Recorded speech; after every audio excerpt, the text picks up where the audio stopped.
ఏడాదిగా ప్రయత్నించిన సంతానం కలగలేదా? Noah IVF లో ఉచితంగా సంప్రదించండి. ఇన్స్పెక్టర్ గారు, పోలీస్ స్టేషన్ కి ఫోన్ కాల్ వచ్చిందని చెప్పారు కదా, ఎవరి దగ్గర నుంచి వచ్చిందో చెప్పగలరా? నేను కనుక్కోలేదు. కనుక్కోలేదట? Order order. ఎందుకు కనుక్కోలేదు సార్? ఇలాంటి ఫోన్ కాల్ స్టేషన్ కి చాలా వస్తుంటాయి. ఈ ఫోన్ కాల్ ఒక హత్యకు సంబంధించింది కనుక కాల్ ఎవరు చేశారని కాక చేతనైతే ఆ మనిషిని కాపాడాలని తొందరపడ్డాను. Very good policy. పాలసీ మంచిదే. ఇల్లు తగలాడుతోందని ఫోన్ వస్తే అడ్రస్ అడగటం మర్చిపోయి ఫైర్ ఇంజన్ కోసం పరిగెత్తినట్టుంది. But you are right. అది సరే, హతుడి శరీరం మీద ఉన్న గాయాల్ని బట్టి 2-3 రకాల ఆయుధాలను ఉపయోగించుంటారని పోస్ట్ మార్టం రిపోర్ట్ చెబుతోంది. మీకు దొరికిన ఆయుధం కత్తొక్కటే, మరి మిగతాది ఏమయ్యాయి సార్? హత్య జరిగిన చోట ఒక్క ఆయుధమే దొరికింది. మరి మిగతా ఆయుధాలు ఉష్యం మాయమైపోయాయా? నేనక్కడికి వెళ్లే లోపల హంతకుడే వాటిని దాచేసి ఉండొచ్చు. Very good logic. అంటే హంతకుడు హడావిడిగా హత్య చేసేసి అక్కడికి పోలీసులు వస్తారని ముందే ఊహించుకుని తీరా ఇన్స్పెక్టర్ వచ్చాక తనక్కడ లేకపోతే ఏం చిన్న బుచ్చుకుంటాడు అని భావించి ఆయుధాలన్నీ దాచేసి కేవలం కత్తొక్కటి పుచ్చుకొని మీ రాక కోసం ఎదురు చూస్తున్నాడనమాట. I object your honour. Honourable defence lawyer గారు, ఆ హంతకుడు ఆయుధాల్ని దాచేయడాన్ని అబ్జెక్ట్ చేస్తున్నారా, లేక ఈ ఇన్స్పెక్టర్ వాటిని చేజిక్కించుకోలేకపోవడాన్ని అబ్జెక్ట్ చేస్తున్నారా, అసలు పోస్ట్ మార్టం రిపోర్ట్ ని అబ్జెక్ట్ చేస్తున్నారా? yes proceed. Thank you my lord. హత్య జరిగిన ప్రదేశంలో వేలిముద్రలు దొరికాయంటున్నారు కదా, అవి ఎవరి వేలిముద్రలో చెప్పగలరా? హంతకుడు వేలిముద్రలు. మీ ఉద్దేశం హత్య నేరం మోపబడిన ముద్దాయి వేలిముద్రలు అంటారు. But don't forget, the accused is yet to be convinced of his guilt. You are right sir. Thank you. వేలిముద్రలు ఎక్కడెక్కడ ఉన్నాయి? గోడ మీద 2 చోట్ల. లోపల బీరువా మీద, బయట తలుపుల మీద, టీవీ మీద కూడా వేలిముద్రలు దొరికాయి. టీవీ మీద అంటే కరెక్ట్ గా ఎక్కడున్నాయి? ఆన్ ఆఫ్ స్విచ్ మీద. అంటే హంతకుడు టీవీని ఆపరేట్ చేశాడనమాట. అవును. మీరు వెళ్ళేటప్పటికి టీవీ ఆన్లో ఉందా, ఆఫ్లో ఉందా?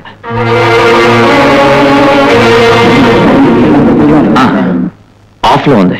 అంటే అతనే ఆఫ్ చేసి ఉండొచ్చు అంటారు. హత్యా ప్రదేశంలో టీవీనో రేడియోనో ఉంటే హంతకుడు హతుడి కేకలు జనానికి వినిపించకుండా దాన్ని ఆన్ చేసి హై వాల్యూమ్ లో పెట్టడం సహజం. ఏమంటారు? కావచ్చు. మీరెళ్ళిన హత్యా ప్రదేశంలో టీవీ ఆఫ్ చేస్తుంది. హంతకుడు స్వహస్తాలతో ఆఫ్ చేశాడని ఇప్పుడు మీరే చెబుతున్నారు. అవునా? That's all your honour. Defence తరఫున సాక్ష్యాలను ప్రవేశపెట్టొచ్చు. డిఫెన్స్ తరఫున మొదటి సాక్షి Swapnarajya manager your honour. Permission granted. ముద్దాయి బోస్ మీకు తెలుసా? తెలుసు. ఎలా తెలుసు? ఉద్యోగరీత్యానా, స్నేహరీత్యానా? ఉద్యోగరీత్యా. ఆయన అప్పుడప్పుడు మా లాడ్జికి వచ్చి రూమ్ తీసుకుని ఉండేవారు. ఉండి ఏం చేస్తూ ఉండేవారు? అది నేను ఎలా చెప్పగలను సార్, అది మా వృత్తి రహస్యం. మీ లాడ్జీ పరపతి అంత గొప్పదన్నమాట. అంటే మీ లాడ్జికి వచ్చిన వాళ్ళందరూ నోటితో చెప్పలేని రాచకార్యాలు. I object. చేతనైతే వారి లాడ్జిలో జరిగే రాచకార్యాలను అబ్జెక్ట్ చేయి. సార్, వారి నోటితో చెబితే కానీ మీరు నమ్మలేరు కదూ. ఓకే, మీరు చెప్పండి. ఉండి ఏం చేస్తూ ఉండేవారు? రూమ్ ఇచ్చేవరకే మా బాధ్యత. ఆ తర్వాత అక్కడ ఏం జరిగేది మీ బాధ్యత లేదంటారు. I understand. ఎప్పుడు ఒంటరిగానే వచ్చేవారా? ఒంటరిగానే వచ్చేవారు, కానీ రూములో మాత్రం ఒంటరిగా ఉండేవారు కాదు. హత్య జరిగిన రోజులు కూడా వచ్చారా? వచ్చారు. ఎన్ని గంటలకి? మామూలుగా 10 గంటలకు వస్తారు, కానీ ఆ రోజు 8 గంటలకు రావడం ఆశ్చర్యాన్ని కలిగించింది. I see. రూమ్ ఇచ్చారా? ఇచ్చాను. I object your honour. హత్య జరిగిన రోజున ఆయన లాడ్జికి వెళ్లారే గానీ రూమ్ తీసుకుని ఉండలేదు. డిఫెన్స్ వారు కేసుని తోవ మళ్లించాలని చూస్తున్నారు. కరెక్ట్, తోవ మళ్లించాలనే చూస్తున్నాను. కిందటిసారి తప్పుడుతో తొక్కిన కేసుని ఇప్పుడు సరైన తోవ పట్టించాలని చూస్తున్నాను. yes proceed. విన్నారా? ఇంకా తమరు కూర్చోరా? కూర్చోరా? Thank you my lord. ఆ హత్య జరిగిన రోజున బోసు గారు మీ లాడ్జిలో ఎన్ని గంటల వరకు ఉన్నారు? 9:30 వరకు. 9:30 వరకు అంటే 9:30. 9:30 బజే అంటే మిలాద్ 10 గంటలకి 30 నిమిషాలు తక్కువ. అంటే 9:30. అంటే అర్థమైంది. Thank you Milad. మీరు ఈ పాయింట్ నోట్ చేసుకోవాలనే ఇంతసేపు, ఇన్నిసార్లు, ఇన్ని భాషల్లో. That's all your honour. Public class కూడా క్రాస్ ఎగ్జామిన్ చేయొచ్చు. చూడండి మేనేజర్ గారు, మొదటిసారి సాక్ష్యం చెప్పినప్పుడు బోసు పుల్లారావు గురించి ఎంక్వైరీ చేయడానికి వచ్చాడని చెప్పారు. ఇప్పుడు లాడ్జిలో రూమ్ తీసుకున్నాడని చెబుతున్నారు. మొదటిసారి అబద్ధం ఎందుకు చెప్పారు? అబద్ధం ఎక్కడ చెప్పాను సార్? కిందసారి బోసు లాడ్జికి వచ్చాడని అడిగారు, వచ్చాడని చెప్పాను. గది తీసుకున్నాడని అడగలేదు, నేను చెప్పలేదు. అయితే ఇలా గది తీసుకున్నట్టు రిజిస్టర్ లో ముద్దాయి సంతకం ఉందా? ఇలా వచ్చినప్పుడు సంతకాలు తీసుకోవడం అలవాట్లేదండి.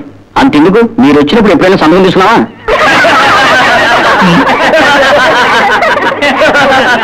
అబ్బా, అడిగిన ప్రశ్నకి మాత్రం సమాధానం చెప్పవయ్యా. దట్సారి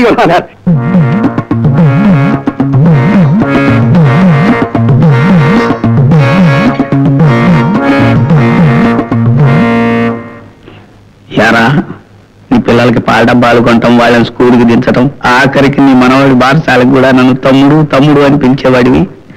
ఈ ఒక్క వ్యవహారానికి నన్ను పిలవురా దొంగ రాస్కెల్. మిలాన్, డిఫెన్స్ తరఫున రెండో సాక్షి ఎమ్మెల్యే ప్రభాకర్. మీరే ఉద్యోగం చేస్తుంటారు సార్? 20,000 ఓట్ల మెజార్టీతో అసెంబ్లీకి ఎన్నికైన నన్ను ఏం ప్రశ్నయ్యా అది? దేశ సేవ చేస్తున్నాను, ఎమ్మెల్యేను. ఎమ్మెల్యే అన్నది ఉద్యోగం కాదు సార్, రాజకీయం తమ వృత్తి. అదే రాజకీయం. ఆ బోనులో నిలబడ్డ మనిషి మీకు తెలుసా? తెలుసు. ఎలా తెలుసు? తెలియకుండా ఎలా ఉంటుందండి? నేనా ప్రజానాయకుడిని, అసలు కార్మిక నాయకుడు. అప్పుడప్పుడు స్వప్నాలాడ్జీలో కూడా కలుస్తుంటాం. ఓహో, తమరు కూడా అప్పుడప్పుడు స్వప్నాలాడ్జికి దయచేస్తూ ఉంటారన్నమాట. ఎందుకో? ఒక సౌకర్యం కోసం. ఏమిటో ఆ సౌకర్యం? ఏమిటంటే అది ప్రజా సౌకర్యానికి. అక్కడికి చాలా మంది చాలా విధాలుగా నన్ను కలుసుకోవడానికి వస్తూ ఉంటారు. హత్య జరిగిన రోజున మీరు ఈ ముద్దాయిని చూశారా? చూశాను. ఎక్కడ చూశారు? స్వప్నాలాడ్జీలో. ఎన్ని గంటలకు కలిశారు? రాత్రి సుమారు 8:15కి. కలిసిన తర్వాత మీ ఇద్దరు ఏమన్నా మాట్లాడుకున్నారా? మాట్లాడుకునే చోట అది. ఆయన పని మీద ఆయన వచ్చాడు, నా పని మీద నేను వెళ్ళాను. నమస్కారం సార్ అని ఆయన అన్నాడు, నమస్తే అని నేను అన్నాను, అంతే. ఆ తర్వాత మళ్ళీ ఎన్ని గంటలకు కలుసుకున్నారు? దాదాపు రాత్రి 9:30కి లాడ్జీ నుంచి బయటకు వెళ్తుంటే చూశాను. అంటే మీ సౌకర్యాలన్నీ పూర్తయిన తర్వాత సార్? గ్యాప్ లోనే సార్. సాధారణంగా మీ సౌకర్యాలన్నీ ఎన్ని గంటలు పూర్తవుతాయి? అంత కరెక్ట్ గా చెప్పడం కష్టం సార్. అయితే చెప్పద్దులేండి పాపం. That's all your honour. నువ్వేమన్నా అడిగితే అడగరా? yes proceed. మీ పార్టీ పేరేమిటి? తెలుగు రాజ్యం. ఎన్నికలు జరిగే సమయంలో మీరు ప్రజారాజ్యం పార్టీలో ఉన్నట్టుగా పేపర్లో చదివానే. తెలుగు రాజ్యం పార్టీ నా సేవలను కోరింది. అందుకని ప్రజా శ్రేయస్సు దృష్ట్యా, ప్రజా సేవ దృష్ట్యా 6 కోట్ల ఆంధ్రుల ప్రజానీక శ్రేయస్సు. అయ్యా, ఇది కోర్టు, వేదిక కాదు. కాస్త ఇప్పుడు నిలబడగానే ఉపన్యాసంలో పడ్డా. తమ ఇష్టం వచ్చిన ధోరణిలో ఇష్టం వచ్చినప్పుడల్లా పడిపోతూ ఉంటారన్నమాట. ప్రజల ఓట్లను బట్టి మా పదవులు ఉంటాయి. ఓట్లను బట్టా, నోట్లను బట్టా. తమరు ఇవాళ చెబుతున్న ఈ అబద్ధపు సాక్ష్యానికి కిరాయి ఎంత పుచ్చుకున్నారు? నేను డబ్బుకు గడ్డి తినే మనిషిని కాదు, ప్రజల ఓట్లపై ఎన్నికైన మనిషిని కాబట్టి నా మాట మీరు తప్పక వినాలి. ఓకే. హత్య జరిగిన రోజున ముద్దాయిని మీరు ఎక్కడ కలిశారు? రిజర్వ్ దగ్గర.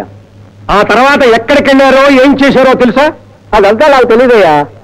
9:30 సమయంలో అతను ఇన్స్పెక్టర్ అమ్మ కలిసి బయటికి వెళ్ళడం చూశాను. ఇన్స్పెక్టర్ అమ్మ? బుద్ధియమ్మ. కావాలంటే ఆవిడ అడగండి, కాదని చెప్పానండి. పచ్చి అబద్ధం. హత్య జరిగిన సమయంలో బోసు స్వప్నాలాడ్జిలో ఉన్నాడన్నది అబద్ధం. సబ్ ఇన్స్పెక్టర్ విద్య అతను కలిసి బయటికి వెళ్ళడం మీరు చూశారన్నది అబద్ధం. షియర్ ప్యాకప్ ఫ్లైస్. వాళ్ళ దగ్గర డబ్బు తీసుకుని మీరు అబద్ధం సాక్ష్యం చెప్పడానికి వచ్చారని నేను అంటాను. That's all your honour. But that is not all, Your Honor. My last witness in this case is Sub Inspector Vidya. You may proceed.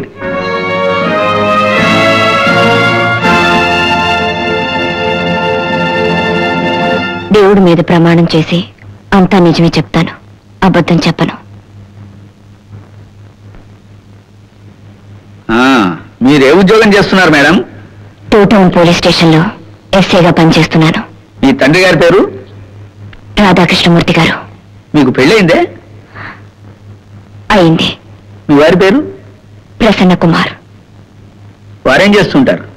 నేను పనిచేస్తున్న పోలీస్ స్టేషన్లో సర్కిల్ ఇన్స్పెక్టర్.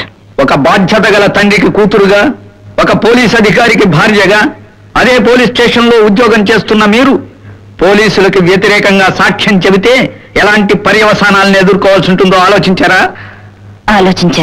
ఆలోచించారా? బోసుబాబు మీకు తెలుసా? తెలుసు. ఎలా తెలుసు?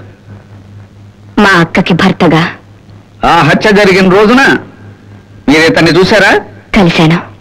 ఎక్కడ? స్వప్న లాడ్జ్లో. ఎన్ని గంటలకి? 8:00 ఆ టైంలో మీరు అక్కడికి ఎందుకు వెళ్ళారు?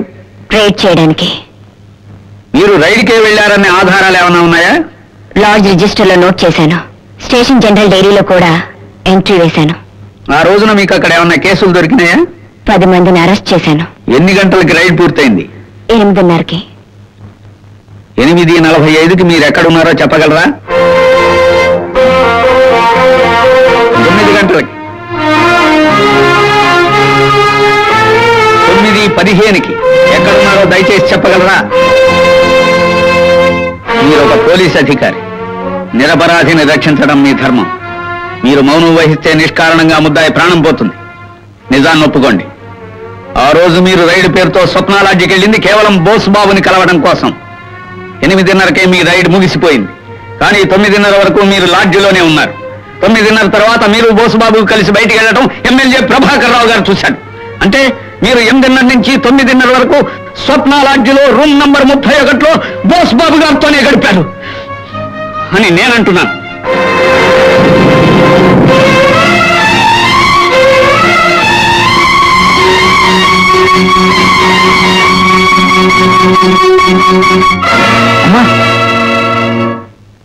పబ్లిక్ ప్రాసిక్యూటర్ క్రాస్ ఎగ్జామిన్ చేయొచ్చు.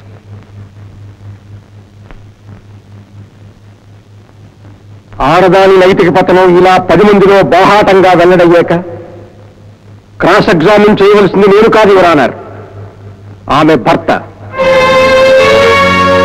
గతంలో ప్రాసిక్యూషన్ కథనాన్ని ఆధారం చేసుకుని ఈ కేసులో తీర్పు చెప్పిన ఇదే న్యాయస్థానం ఇప్పుడు చరిత్రలో మొదటిసారిగా నిరపరాధి శిక్షించబడకూడదనే సదాశయంతో తిరిగి తీర్పును సవరించడమైనది. హత్య జరిగినట్టు చెప్పబడిన సమయంలో నిందితుడైన బోసుబాబు హత్య జరిగిన చోట లేనట్టు సాక్ష్యాధారాలతో నిరూపించబడినందువల్ల ముద్దాయిని విడుదల చేయడమైనది.